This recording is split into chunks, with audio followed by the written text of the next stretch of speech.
live a happy, productive life, but sometimes we just need a little help. Our Coach On Call experts provide strategies to help you live your best life now. Joining me today is Caryn O'Sullivan, an integrative nutrition health coach, food therapist, and founder of Appetites for Life. Caryn supports women who struggle with low energy, weight management, cravings, and body image with a 5-step program that teaches how to tune into your body, tune up your health, and tap into the power of food. Welcome, Caryn. Thanks for joining us. Thank you, Joan. Always happy to come on and talk. So, Caryn, an increasing number of people, mainly women, suffer from bone loss and or osteoporosis, especially as we age. We know that exercise helps maintain bone strength, and we're repeatedly told that calcium is necessary for bones. But are there other nutrients that are important as well? Actually there are.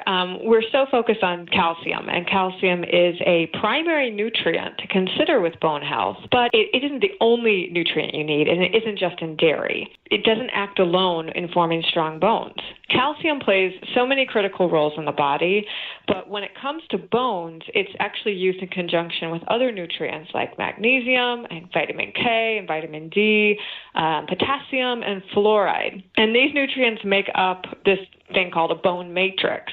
So having an imbalance in one of these nutrients, like an overabundance of calcium, can actually lead to an imbalance in the bones.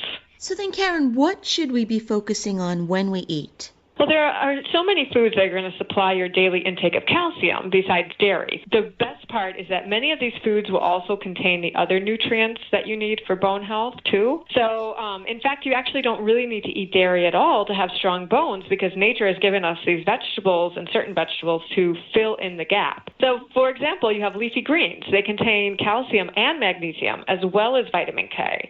You have certain greens like spinach and beet greens that also contain fluoride. And you can get potassium from foods like sweet potatoes and almonds and bananas. So we know, Joan, that potassium neutralizes acid in the body, and that acid can leach calcium out of your bones. So this is how potassium comes into play. Calcium, besides dairy, is also found in sesame seeds and broccoli and leafy greens and also in some nuts. Caryn, we hear a lot about vitamin D. Tell us more about the role of vitamin D in bone health.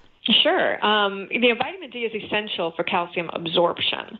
We know that we can get vitamin D from the sun, and that's the main source of vitamin D in our world. But, so many people don't get adequate amounts because you're putting on tons of sunscreen, or you have a lot of indoor living, or you're living in a northern climate, which doesn't get as much vitamin D as closer to the equator.